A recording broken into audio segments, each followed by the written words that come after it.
알렉산드리아 배에 승선한 사람들이 죽음의 유라굴로 광풍을 만나서 지중해에 계속해서 이 표류를 하고 있고, 휩쓸린 지 14일째 되는 날 밤에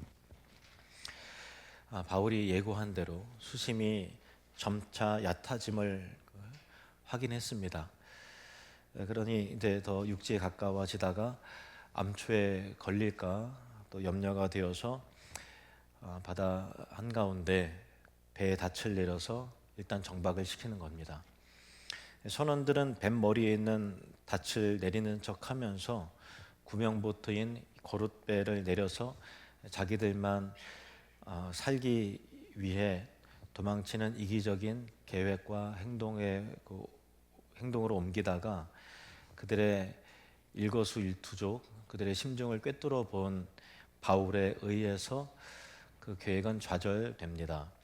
바울이 백부장 율리오와 군인들에게 이 사람들이 배에 남아있지 않으면 당신들마저 구조되지 못합니다 라고 말했고, 율리오는 군인들에게 명해서 거룻배에 연결된 밧줄을 끊어버려서 이 거룻배를, 구명보트를 아예 바다로 떨어뜨려 내버렸습니다. 백부장 율리오는 이제 배 위에서 그 누구보다 바울의 말을 신뢰하고 그의 리더십을 존중하기 시작한 겁니다.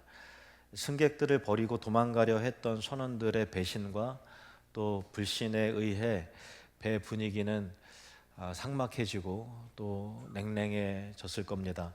그러다 동이틀 무렵에 바울이 배 위의 사람들 가운데 일어나서 14일간 아무것도 먹지 못하고 줄인 그들에게 음식 먹기를 권하면서 떡을 가져다가 하나님께 축사하고 감사 기도를 드리고 떼어서 자기도 먹고 또 배에 있는 사람들에게 나누기 시작하면서 먹으라고 권합니다. 함께 먹기 시작하는 겁니다. 마치 예수님이 자기 몸을 상징하는 떡을 떼어서 제자들에게 나누어줘서 성찬을 기념토록 하신 것처럼 바울은 배 위에서 성찬식과 같은 분위기 속에서 말합니다. 이것이 너희의 구원을 위하는 것이요 너희 중 머리카락 하나도 잃을 자가 없으리라 하는 말로 위로와 소망을 건네며 그리스도의 복음, 떡을 나누어 먹도록 하게 한 것입니다. 이것은 단순히 육체적 허기를 채우는 식사 시간 그 이상의 가치를 가지고 있습니다. 두려움과 배신과 또 불신으로 깨어진 공동체를 그리스도의 사랑과 또 언약의 말씀으로 묶고 하나 되게 하는 영적 회복의 시간이었습니다. 이어지는 오늘 본문은 이렇습니다. 38절 말씀. 배부르게 먹고 밀을 바다에 버려 배를 가볍게 하였더니, 사람들은 떡을 배부르게 먹었습니다. 그리고 남은 밀을 바다에 다 버리는 겁니다. 배의 무게를 최대한 가볍게 해서 이제 해변 가까이 있을 그 모래톱이라든가 암초에 배가 걸리지 않고 해안에 최대한 근접할 수 있도록 하게 하는 것인데, 이것은 단순한 무게 감량 조치 이상의 의미가 있습니다. 지금 이 배에서 밀은 가장 가치 있는 생존과 상업의 보루였고, 그것을 버린다는 것은 이제 완전히 하나님을 신뢰하고 전적으로 순종하는 상징적 행위였던 것입니다. 이제 그들은 내가 살기 위해 붙들고 있던 것을 완전히 버리고 하나님이 준비하신 땅으로 인도하실 그 땅으로 나아가는 여정을 그렇게 결단하며 시작하는 것이죠. 마치 아브라함이 본토 친척 아비집을 떠나 내가 너에게 지시할 땅으로 가라라고 명했을 때 아브라함이 믿음으로 갈 바를 알지 못하고 순종하여 나아갔던 것과 같은 그런 것입니다. 믿음의 길은 계산이 아니라 신뢰와 결단입니다. 날이 밝으면서 비로소 육지가 보이기 시작합니다. 낯선 해안이었지만 그것이 어디인지 섬인지 육지인지 전혀 알 도리도 없고 위치도 파악이 되지 않았습니다. 그렇지만은 모래 해변이 있는 작은 만이 보여서 해안 가까이에 가려 합니다. 두 물살이 합쳐지는 곳으로 돌진하다가 뱃머리가 해저의 모래톱에 걸려 꼼짝없이 걸려서 움직일 수 없게 되었고, 거센 풍랑과 이는 파도는 배를 뒷부분을 계속 치면서 배를 깨뜨리기 시작하는 것입니다. 40절, 41절 말씀입니다. 닻을 끊어 바다에 버리는 동시에 키를 풀어 늦추고 돛을 달고 바람에 맞추어 해안을 향하여 들어가다가 두 물이 합하여 흐르는 곳을 만나 배를 걸매, 이 물은 뱃머리를 말하는 거죠.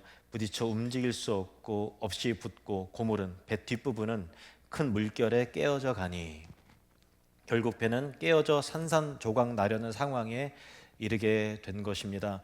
이제 거의 다 왔는데 눈앞에 희망이 펼쳐진 순간 또 다른 위기가 찾아온 거죠. 지중해 한 바다 위에서 빠져 죽든 해변이 보이는 바다 위에서 빠져 죽든 물에 빠지면 다 죽는 거는 매 한 가지인데, 이제 육지가 눈앞에 보이는데 배는 꼼짝없이 걸려서 배가 파손돼서 좌초될 위기에 처해진 것이었습니다.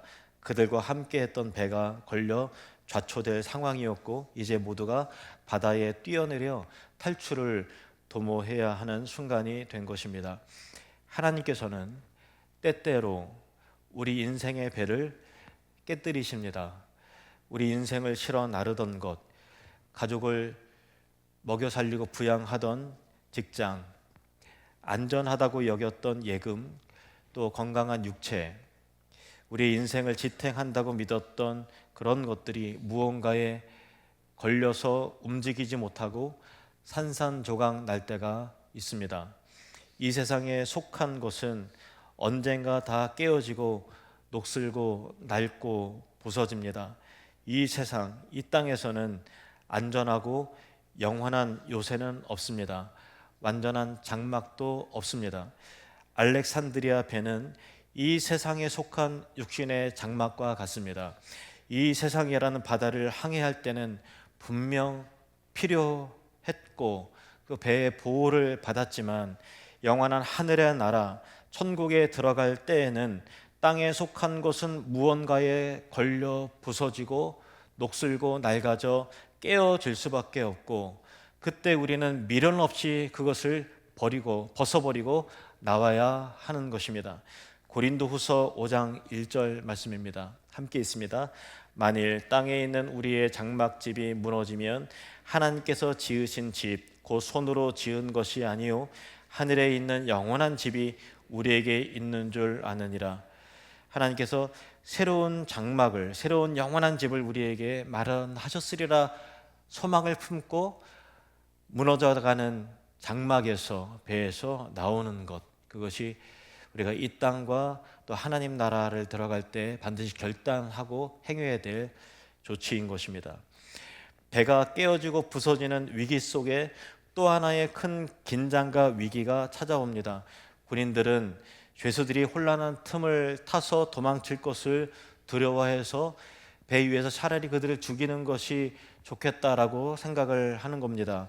42절에 군인들은 죄수가 헤엄쳐서 도망할까 하여 그들을 죽이는 것이 좋다 하였으나, 이는 잔인해 보이지만 죄수들의 도주를 막기 위한 통상적인 군인들의 발상이었습니다. 미결수 죄수인 바울을 제외하고는 다 이 유죄 판결을 받은 중죄인들이라 로마로 끌려가게 되면 콜로세움 경기장으로 보내져서 검투 시합이나 맹수 사냥의 희생양이 되는 일들이 다반사였고, 죄수의 입장에서는 이리 죽으나 저리 죽으나 이판사판이라는 생각에 기회만 생기면 탈출할 생각을 할 것이고, 죄수가 탈출하면 로마 군법상 그를 맡은 군인이 대신 책임져야 하는 것입니다. 사도행전 12장에도 헤롯은 베드로를 놓친 파수꾼들을 처형했습니다. 사도행전 16장에 보면 빌립보 감옥의 간수가 죄수들이 다 도망친 줄 알고 칼을 들고 자결하려고 했던 것을, 그 선례를 떠올리면 이 상황에서 로마 군인들이 느꼈을 위기감과 압박은 상당했을 것입니다.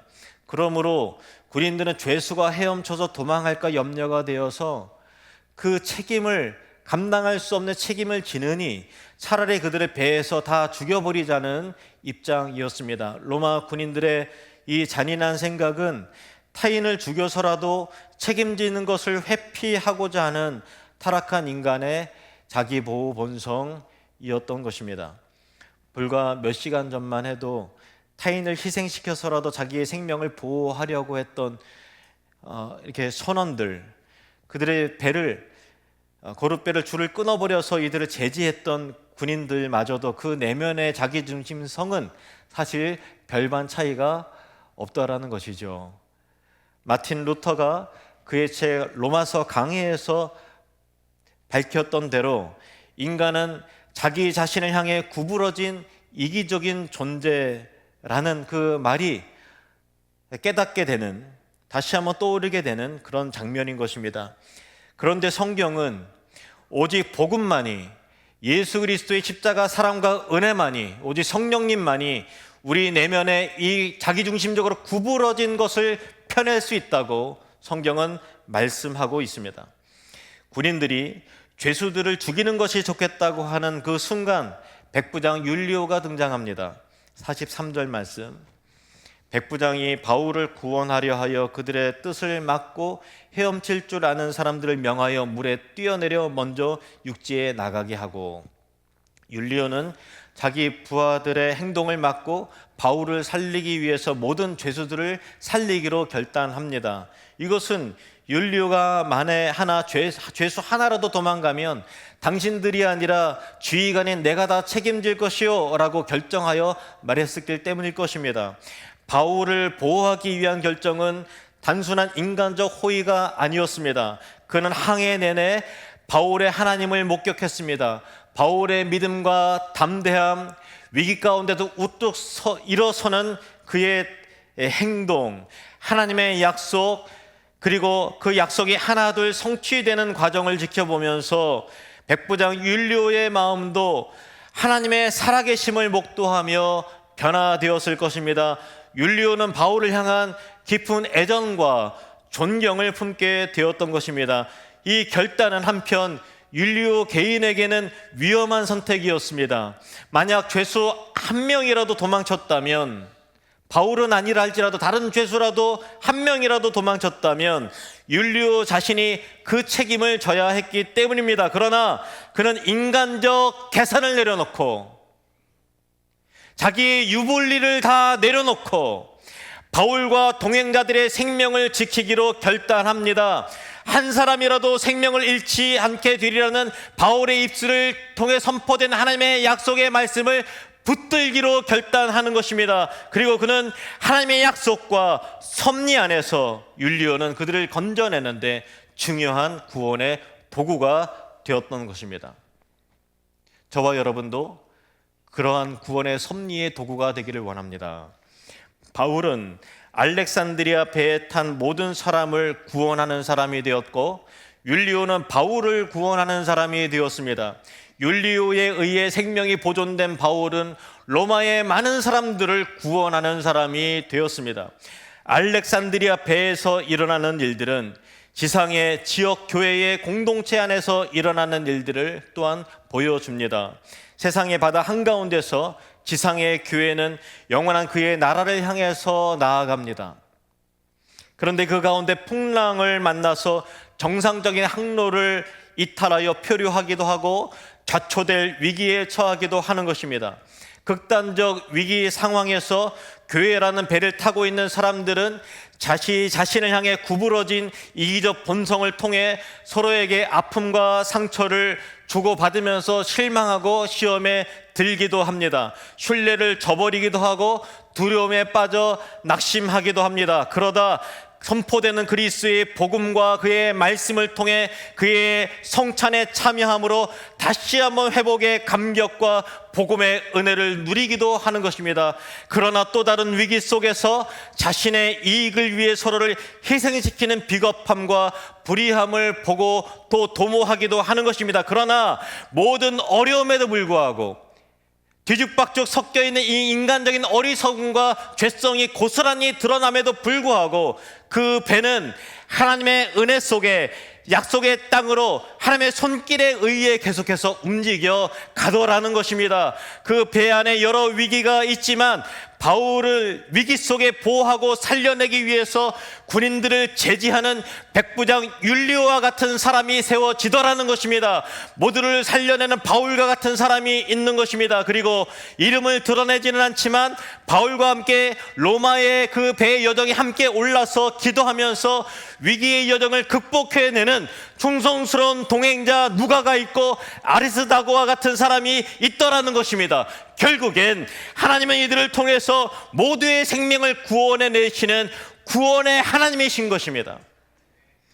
교회는 하나님의 살아계심과 그 약속을 믿는 자들이 계속해서 회복해 나가면서 넘어졌다 또 일어서고 시험 들었다 또 일어서면서 궁극적으로 서로가 서로를 책임지고 서로가 서로를 위하여 기도하고 보호하여 구원해내는 것이 바로 교회입니다. 비록 약할지라도, 비록 배 안에서 실망스러운 일이 일어날지라도 끊임없이 복음의 말씀이 선포되어야 하는 것이 교회이고, 인간적 연약함에도 불구하고 끊임없이 십자가의 보혈이 흘러야 되는 것이 교회이고, 그 말씀과 예배와 복음으로 계속해서 치유가 일어나는 것이 바로 교회이며, 하나님은 그 교회를 살려내시고 결국은 인도하여 내시는 것입니다. 10년 전에 개봉한 데런 아로노프스키 감독의 노아라는 영화가 있는데 굉장히 감명 깊게 봤습니다. 노아의 역은 유명한 헐리우드 배우인 러셀 크로우입니다. 이 영화는 성경의 노아 방주 이야기를 사실적으로 묘사하기보다는 이제 어떤 관점에 따른 재해석을 해서 표현을 했는데요. 영화에서 노아는 대홍수로 인한 심판을 앞두고 하나님께서 물로 다 심판하게 될 것을 이제 알고 하나님 말씀에 따라 방주를 건조하면서 그 과정에서 인간의 타락과 죄악을 목격합니다. 그러면서도 과연 하나님께서 이렇게 인간을 다 쓸어버리시는 것이 과연 맞는 건가? 라고 하는 의문과 갈등이 그 안에 내면에 있어요. 이러한 경험은 노아로 하여금 인간 본성에 대한 깊은 회의와 갈등, 하나님에 대한, 하나님이 행하시는 일에 대한 의문을 품게 합니다. 이윽고 비가 내려서 방주의 문은 닫힙니다. 사람들은 살려달라 아우성인데 비는 계속 오고 다 잠겼습니다. 이 세상은 물로 가득했고 방주는 물 위에 떠 있는데, 그 방주 안에도 죄로 얼룩진 이기적인 인간의 본성이 함께 들어와 있더라는 거예요. 노아는 그의 가족들, 자기 아내와 셈, 함, 야벳, 그리고 며느리들 그렇게 탔는데, 방주 안에서도 가족들 사이에 인간의 죄성과 몇 명 모아놨는데도 거기에 자기 중심적인 이기심과 다툼과 죄성을 목격하면서 절망하는 겁니다. 다시 뭔가 새롭게 시작할 때인데 새롭게 시작하는 인간들조차도 죄인이더라는 거죠. 세상을 심판하시고 새롭게 시작하시기 위해 만들어진 방주임에도 그 방주 안에 여전히 죄가 들어와 있고, 가족 안에 인간의 이기심과 분열과 자기 보호 본능이 그대로 존재하고 있음을 깨닫고 후에 비가 그치고 물이 줄어서 방주 밖으로 나온 후에 하나님의 심판에 대한 여전한 의문과 인간 본성에 절망한 노아는 깊은 고뇌와 좌절을 경험하면서 포도 농사를 져서 포도주를 거하게 먹고 취해버리면서 옷을 벗고 발가벗게 그렇게 취해버리는 거예요. 그의 그 의문과 고뇌에 대해서 잘 집중해서 묘사되어 있습니다. 그 영화는. 그러나 성경은 말합니다. 하나님은 그 죄에도 불구하고 그 연약한 인간들을 통해 역사를 진행시키시고 결국 예수 그리스도를 통해 온 인류를 구원해 내시는 구속사의 계획을 이루어 가시며, 구부러진 인간의 본성은 그리스도의 보혈과 성령의 능력으로 펴낸다라는 것이 성경에서 말씀하는 구원의 내용인 것입니다. 알렉산드리아 배나 노아의 방주나 모두 동일하다고 봅니다. 인간의 연약함과 죄와 자기중심적 이기심이 방주 안에도 있고 알렉산드리아 배 안에도 있습니다. 그러나 하나님은 그 배와 방주 안에 연약하고 죄 많은 사람들을 통해 끝내 구원의 역사를 성취해 나가실 계획을 가지고 계시고 그 계획을 반드시 완성시키실 분이 바로 우리가 믿는 하나님입니다. 우리가 속한 지상의 교회 공동체도 마찬가지죠. 여기저기 교회들의 어떤 이슈와 구성원들과 또 우리 교회를 봐도 우리 안에 여전히 인간 본성의 연약함과 구부러진 이기심과 잘못된 생각과 서로를 향한 비방과 공격과 실망과 배신과 시험과 아픔의 경험들이 존재합니다.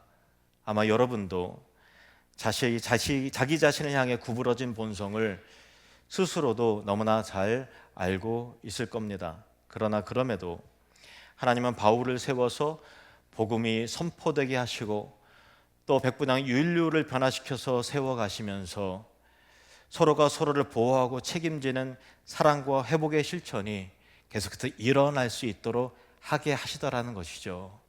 세상에는 풍랑이 있고 구원의 방주 안에도 죄와 약함은 있지만 하나님은 그 죄와 연약함을 넘어 반드시 구원의 여정을 완성하시는 분이십니다. 여러분이 믿는 그 하나님이 바로 오늘 말씀의 그 하나님이신 것입니다.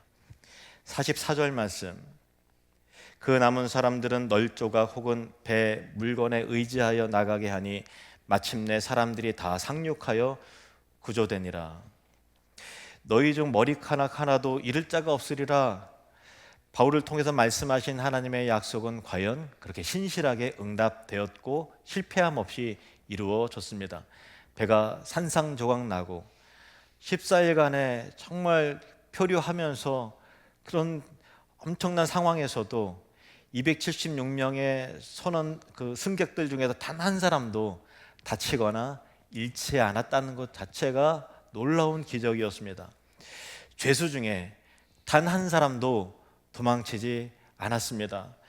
거센 파도에 의해 배가 산산조각나 깨어진 것이 최대의 위기였지만 오히려 배의 잔에 깨어진 널조각은 모든 승객들이 그것에 의지하여 육지에 안전하게 이르도록 하게 하는 구명조끼와 같은 역할을 하더라는 것입니다. 이것이 하나님의 구원의 방식입니다. 우리는 종종 안전한 배에 앉아서 여유롭고 품위 있게 목적지에 도착하기를 원하지만 하나님은 때로 풍랑을 보내시고 우리의 배를 깨트리시고 표류하게 하시고 깨어진 조각을 붙잡고 겨우겨우 간신히 살아남는 방식으로 하나님의 뜻을 이루게 하심으로 우리의 살아남과 구원이 오직 하나님의 은혜였다라는 것을 알게 하시는 것입니다.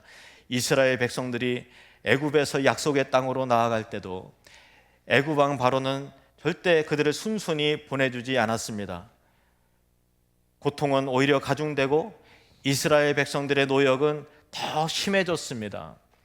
10번이나 재앙이 임한 뒤에 애굽에서 나갈 때 해방의 기쁨은 잠깐이었고 이윽고 앞은 홍해로 막혀 있고 왜 그리로 인도했는지 홍해가 딱 막혀 있고 뒤에는 애굽의 군대와 바로가 칼을 휘두르면서 먼지를 일으키면서 그 전차 부대가 맹렬히 쫓아오는 가운데서 앞뒤 사방이 다 막혀 있는 것 가운데서 그들은 모두 다 공포와 절망과 두려움에 빠질 수밖에 없었습니다. 그러나 그때 하나님은 모세의 지팡이를 통해 홍해를 갈라 그들을 건너게 하심으로 구원이 하나님께 속해 있다는 것을 깨닫게 하시며 하나님의 구원의 영광을 보여주셨습니다. 때로 여러분의 삶 속에 여러분의 타고 있는 배가 깨어지고 조각나는 일을 경험할 때 두려움이 엄습할 때 그 일들을 통해서 오히려 새로운 일들을 펼쳐내시는 하나님의 구원의 그 능력의 신실한 손길을 믿고 소망하며 기대하는 믿음의 사람들이 되시기를 축원합니다. 깨어진 널조각과 파편을 통해 오히려 우리의 생명을 구원하시며 새로운 길로, 새로운 곳으로 길을 여시고 막힌 것을 뚫어내시는 능력의 하나님을 신뢰하시기를 바랍니다. 두려워하지 말고 하나님의 행하시는 일들을 바라보시기를 바랍니다. 출애굽기 14장 13절에서 14절 말씀을 우리 같이 읽겠습니다. 모세가 백성에게 이르되 너희는 두려워하지 말고 가만히 서서 여호와께서 오늘 너희를 위하여 행하시는 구원을 보라. 너희가 오늘 본 애굽 사람을 영원히 다시 보지 아니하리라. 여호와께서 너희를 위하여 싸우시리니 너희는 가만히 있을지니라. 여호와께서 너희를 위하여 싸우시리니 너희는 가만히 있을지니라. 기도하시겠습니다.